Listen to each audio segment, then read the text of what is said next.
ನಿರಾಕಾರ ಗುರು ಗುರು ರೇ ನಿರ್ಗುಣ ಗುರು ಸೃಷ್ಟಿಕಾರ ಗುರು ವಿಶ್ವಂಬರ ಗುರುವಿನ ವೀಣ ನರ ನಾರಾಯಣ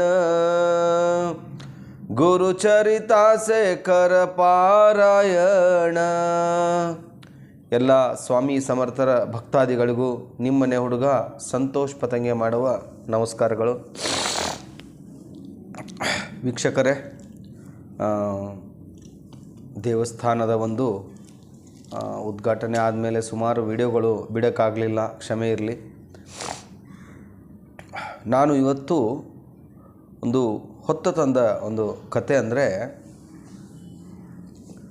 ಸತ್ಯ ನ್ಯಾಯ ನೀತಿ ಧರ್ಮದ ಮೇಲೆ ನಡೆಯುವಂಥ ಮನುಷ್ಯನಿಗೆ ಬರುವಂಥ ಕಷ್ಟಗಳು, ಅದರಲ್ಲಿ ಮಹಾರಾಜರ ಒಂದು ನಡೆದಿರ್ತಕ್ಕಂಥ ಪ್ರಚಿತಿ.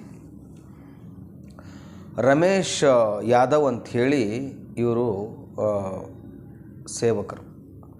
ಇವರು ಮೂಲತಃ ಪೂನಾದ ಹತ್ರ ಒಂದು ಹಳ್ಳಿಯಲ್ಲಿ ಇವರು ಇರೋದು.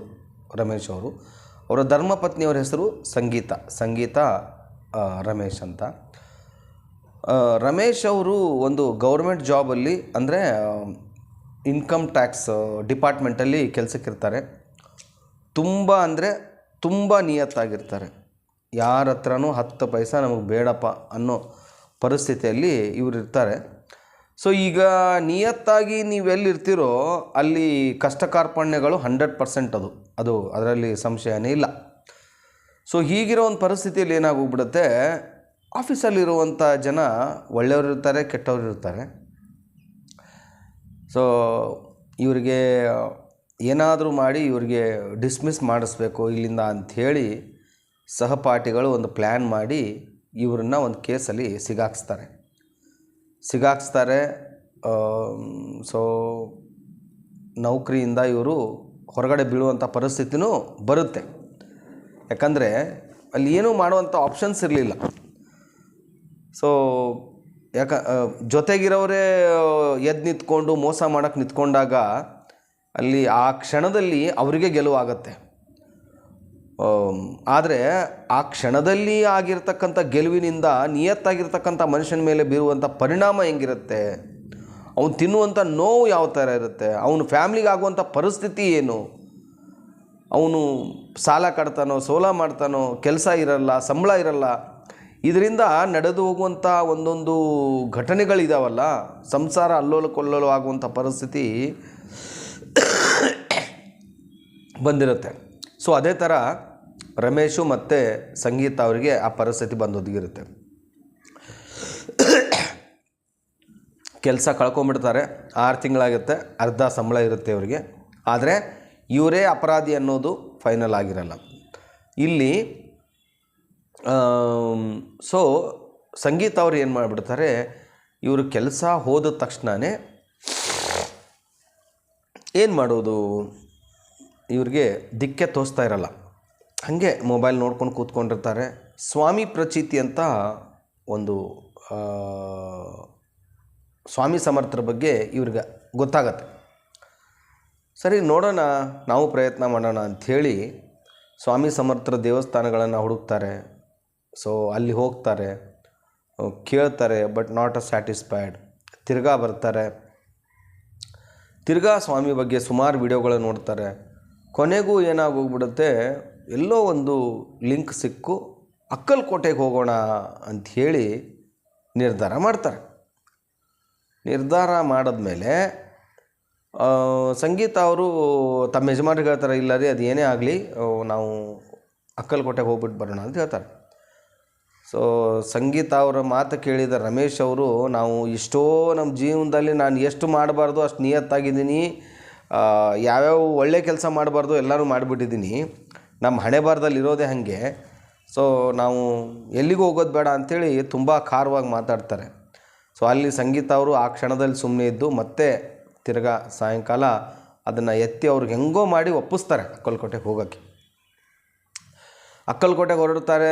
ಹೊರಡುವಾಗಕ್ಕಿಂತನೂ ಮುಂಚೆನೂ ಸಿಕ್ಕಾಪಟ್ಟೆ ಟೆನ್ಷನ್. ಒಂದು ಒಳ್ಳೆ ಕೆಲಸ ಆಗಬೇಕು ಅಂದರೆ 1000 ವಿಘ್ನಗಳು. ಅದು ನೀವು ಬೇಕಾದ್ರೆ ಪ್ರಯತ್ನ ಮಾಡಿ. ನೀವು ಒಂದು ಪಾರಾಯಣ ಮಾಡ್ತೀನಂತ ಅದು ಎತ್ಕೊಳ್ಳಿ, ಅದಕ್ಕೆ 1000 ಸಮಸ್ಯೆಗಳು ಬಂದು ನಿಂತ್ಕೋತಾವೆ ಅಲ್ಲಿ.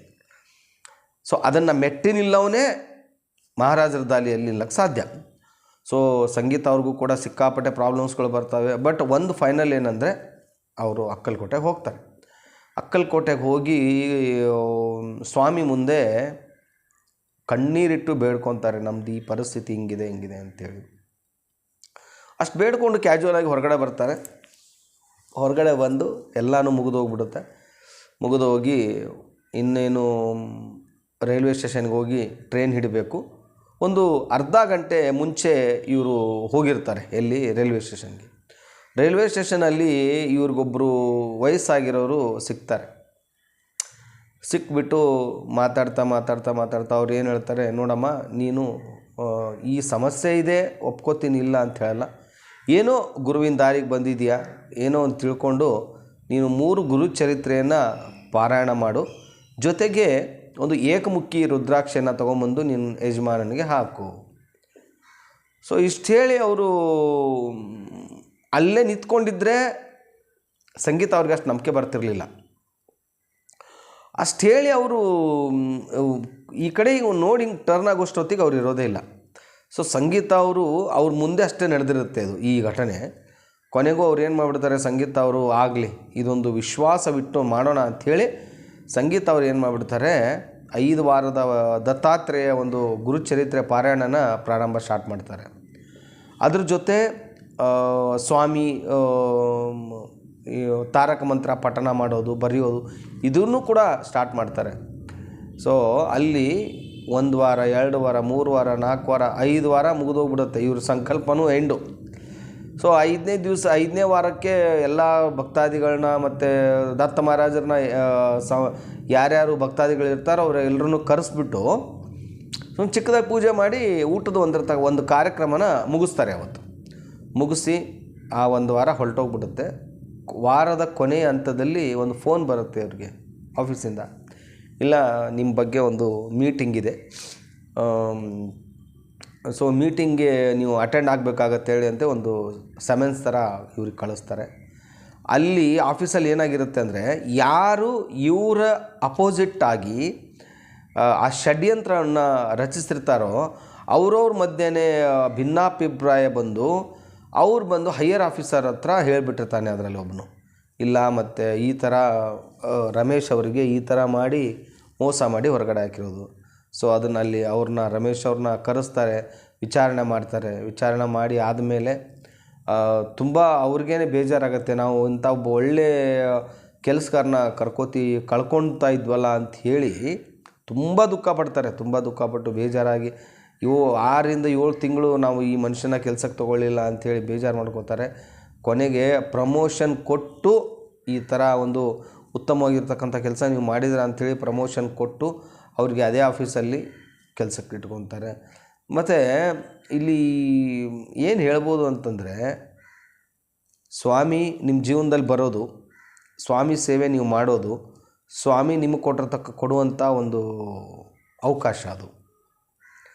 ಅದನ್ನು ನೀವು ನನ್ನ ಯೂಟ್ಯೂಬ್ ಚಾನಲ್ ಮುಖಾಂತರ ಆದರೂ ಮಾಡಿ, ಬೇರೆ ಒಂದು ಚಾನಲ್ ಮುಖಾಂತರ ಆದರೂ ಮಾಡಿ, ನನಗೆ ಉದ್ದೇಶ ಒಂದೇ, ನೀವು ನನ್ನ ಚಾನಲ್ಲೇ ನೋಡಿಬಿಟ್ಟು ನೀವು ಏನೋ ಒಂದು ಸಾಧನೆ ಬೇಡ ನಮಗೆ. ನೀವು ಯಾರು ಯೂಟ್ಯೂಬ್ ಚಾನಲ್ ನೋಡ್ತಿರೋ, ಸ್ವಾಮಿ ಸೇವೆಯ ಪಾರಾಯಣ ಮಾಡ್ತಿರೋ, ಮತ್ತೊಂದು ಮಾಡ್ತಿರೋ, ಆದರೆ ಒಬ್ಬ ಗುರು ಅನ್ನೋನು ನಿಮ್ಮ ಹಿಂದೆ ಇದ್ದಾಗ ಗುರಿ ಅನ್ನೋದನ್ನು ಸರಳವಾಗಿ ನೀವು ಮುಟ್ಬೋದು. ಬರ್ತವೆ, ಕಷ್ಟ ಬರಲ್ಲ ಅಂತ ನಾನು ಹೇಳ್ತಾ ಇಲ್ಲ, ಯಾಕಂದರೆ ಈಗ ನೀವು ಹಾಗೆ ಇದ್ರೂ ಕಷ್ಟ ಬರ್ತವೆ. ಇಲ್ಲೊಂದು ಯೋಚನೆ ಮಾಡಿ ಹೇಳ್ತೀನಿ ನಿಮಗೆ, ಕಷ್ಟ ಅನ್ನೋದು ನಿಮ್ಗೆ ಹುಡ್ಕೊಂಡು ಬರಬೇಕು ಅನ್ನೋದಿದ್ದಾಗ ಅದು ಖಂಡಿತವಾಗಿಯೂ ಬಂದೇ ಬರುತ್ತೆ. ಆದರೆ ಸ್ವಾಮಿ ಅನ್ನೋದು, ದತ್ತ ಮಹಾರಾಜರು ಅನ್ನೋ ಒಂದು ಗುರು ಪರಂಪರೆಯ ದಾರಿಯಲ್ಲಿ ನೀವು ಇದ್ದಾಗ ಆ ಕಷ್ಟ ಮಂಜಿನಂತೆ ಕರಗಿ ಒಂದು ಉನ್ನತವಾಗಿರ್ತಕ್ಕಂಥ ನೀವು ಒಂದು ದಾರಿಯಲ್ಲಿ ನೀವು ಬರ್ತೀರ. ಸೊ ಇವತ್ತು ಬರದೇ ಇರ್ಬೋದು, ನಾಳೆ 1 ವರ್ಷ ಬಿಟ್ಟು ಬರ್ಬೋದು, 10 ವರ್ಷ ಬಿಟ್ಟು ಆದರೂ ಬರ್ಬೋದು. ಬಟ್ ಒಂದು ವಿಷಯ ಹೇಳ್ತೀನಿ, 10 ವರ್ಷದಲ್ಲಿ ಬರ್ತಕ್ಕಂಥ ಕಷ್ಟ ಮಹಾರಾಜರು ಮನಸ್ಸು ಮಾಡಿದ್ರೆ ಅದನ್ನು 1 ವರ್ಷದಲ್ಲಿ ಸರಿ ಮಾಡಿ ನಿಮಗೊಂದು ದಾರಿ ತೋರಿಸ್ಬೋದು. ಅದಕ್ಕೆ ವೀಕ್ಷಕರೇ, ನಾನು ನಿಮ್ಗೆ ಹೇಳೋದು ಒಂದೇ, ನಾವು ಇವಾಗ ಬಂದುಬಿಟ್ಟಿದ್ದೀವಿ, ಏನೂ ಮಾಡೋಕ್ಕಾಗಲ್ಲ, ಎದುರಿಸಲೇಬೇಕು, ಜಯಿಸಲೇಬೇಕು. ಆ ಜಯಿಸಬೇಕು ಅಂತಂದರೆ ಆ ಸ್ವಾಮಿಯ ಸೇವೆ, ಸ್ವಾಮಿಯ ಕೃಪಾಶೀರ್ವಾದ ನಮ್ಮ ಮೇಲೆ, ನಮ್ಮ ಕುಟುಂಬದ ಮೇಲೆ, ನಮ್ಮ ವಂಶದ ಮೇಲೆ ಆಗಬೇಕು ಅಂತಂದರೆ ಎಷ್ಟು ನಿಮ್ಗೆ ಸಾಧ್ಯನೋ ಆ ಒಂದು ಸೇವೆ ಮಾಡಿ, ಸ್ವಾಮಿಯ ಸೇವೆ ಮಾಡಿ, ಪಾರಾಯಣ ಮಾಡಿ, ತಾರಕ ಮಂತ್ರದ ಪಠಣ ಮಾಡಿ. ಎಷ್ಟೋ ಇದೆ. ಹಸ್ತವ್ರಿಗೆ ಒಂದು ತನ್ನ ಇಡಿ, ಸ್ವಾಮಿ ಹೆಸರಲ್ಲೇ ಕೊಟ್ಬಿಡಿ ನೀವು. ಮಹಾರಾಜರೇ ಇದು ನಂದಲ್ಲ, ನೀವು ಇದನ್ನು ಕೊಡ್ತಾ ಇದ್ದೀರಾ, ಇದನ್ನು ನಾನು ನಿಮಗೆ ಕೊಡ್ತಾ ಇದ್ದೀನಿ ಅನ್ನೋದು ಬೇಡ. ಸ್ವಾಮಿ ಇದನ್ನು ನೀವೇ ಅವ್ರಿಗೆ ಕೊಡಿಸ್ತಾ ಇದ್ದೀರಾ ಅಂತ ಹೇಳಿ ಸ್ವಾಮಿ ಸೇವೆ ಮಾಡ್ಬೋದು. ಸೊ ಇಲ್ಲಿಗೆ ಈ ಒಂದು ವಿಡಿಯೋನ ಮುಗಿಸ್ತೀನಿ. ಮತ್ತೆ ಒಂದು ಹೊಸ ವಿಡಿಯೋ ತೊಗೊಂಡು ನಿಮ್ಮ ಮುಂದೆ ಬರ್ತೀನಿ.